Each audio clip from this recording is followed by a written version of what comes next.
दिनांक 7 नवंबर 1989 रात्रि 1 बजे तिरुपति बालाजी मंदिर। पूरा तिरुपति शहर और स्वयं श्रीमन्नारायण शयन कर रहे थे। उस शांति घनघोर अंधेरे में अचानक मंदिर का घंटा बजने लगा।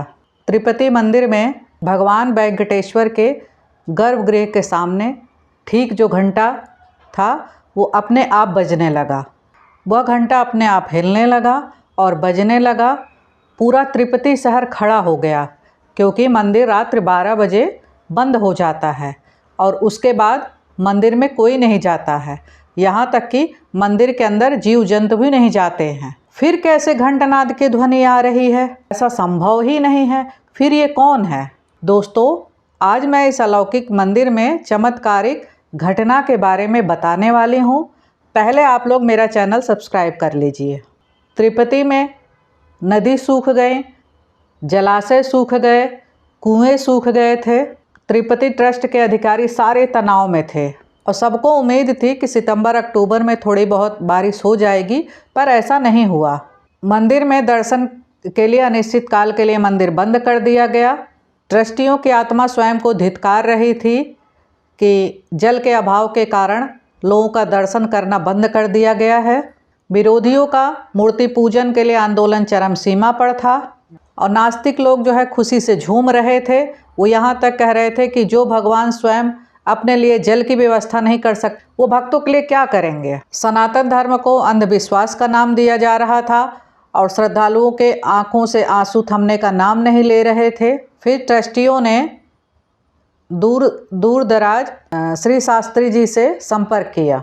उन्होंने गणपत शास्त्री जी से कहा कि इन समस्याओं का कोई निदान है, तो उन्होंने कहा कि वेद पुराणों में, धर्मशास्त्रों में हर समस्या का समाधान है। महाराज ने कहा कि गरुड़ का जाप किया जाए। पूरे श्रद्धा और निष्ठा के साथ अगर ये कार्य किया जाता है तो सफलता जरूर मिलेगी, अन्यथा नहीं। फिर ट्रस्टियों ने दूर दूर के विद्वानों को निमंत्रण भेज दिया। समय बहुत कम था और लक्ष्य बहुत बड़ा था और वहाँ पर सिर्फ 10 दिन के लिए जल बचा हुआ था। 17 नवंबर को जाप का समय निकला, तभी ट्रस्टियों को बहुत बड़े संकट का सामना करना पड़ा। जितने विद्वानों को सूचना दी गई थी उनकी तरफ से ना होने की सूचना आने लगी। किसी ने कहा कि स्वास्थ्य खराब है, किसी ने कहा कुछ। ये बहुत बड़ी संकट आ गए थे। ट्रस्टियों ने रो रो के भगवान से प्रार्थना किया और कहा कि क्या मंदिर बंद हो जाएगा? क्या दर्शन नहीं हो पाएगा? क्या लाखों साल की परंपरा लुप्त हो जाएगी? 7 नवंबर 1989 को पट बंद हो चुके थे। तभी मंदिर का घंटा बजने लगा, मानो प्रभु कह रहे हों कि तुम लोग चिंता ना करो, हम स्वयं तुम्हारे साथ हैं। दूसरे दिन अनुकूल सूचना सबको मिलने लगी। जिन विद्वानों ने आने के लिए मना किया था वो आने के लिए तैयार हो गए वरुण जाप के लिए। वरुण जाप 3 दिन चलने वाला कठिन प्रक्रिया है।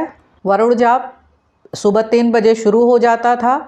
कुछ लोगों को पानी में छाती तक खड़े होकर जाप करना था, कुछ लोगों को हवन करना था, कुछ वेद पाठ करते थे। 3 दिन इस कठिन जाप की प्रक्रिया को पूरा होते ही भगवान वेंकटेश्वर को कलश स्थापना अर्पित जाने वाली प्रक्रिया को करके संपूर्ण किया गया। परंतु सूर्यदेव और तेज हो गए थे, जिसके कारण सारे भक्त निराश हो गए थे और वो मन ही मन भगवान से प्रार्थना करने लगे। भगवान के विग्रह को पुष्करणी में स्नान करा के ले जाया जा रहा था। सारे विरोधी हंस रहे थे और निराश होकर प्रसाद साहब अपने निराशा भरे कदम आगे बढ़ा रहे थे। तभी उनके ऊपर पानी की 2-4 बूंदें पड़ी, तब भी वो निराश होके आगे बढ़ रहे थे। उनको लग रहा था कि पसीने की बूंदें हैं, तब भी वो मंदिर की तरफ बढ़ रहे थे। फिर उनके ऊपर 4-5 पानी की बूंदें पड़ी, तब उन्होंने जो है आसमान की तरफ देखा। जब आसमान की तरफ देखा तो खुशी से वो झूम उठे। देखते ही देखते घनघोर वर्षा होने लगी और आश्चर्य की बात यह है कि वर्षा केवल तिरुपति पर्वत तक ही हुई थी। आसपास के क्षेत्र में एक बूंद भी बारिश नहीं हुई थी। जलाशय, कुएं सारे सब पानी से लबालब भर गए थे। पत्रकार विरोधियों का मुंह काला हो गया और सभी की आंखें फटी की फटी रह गई और यह घटना सत्य थी।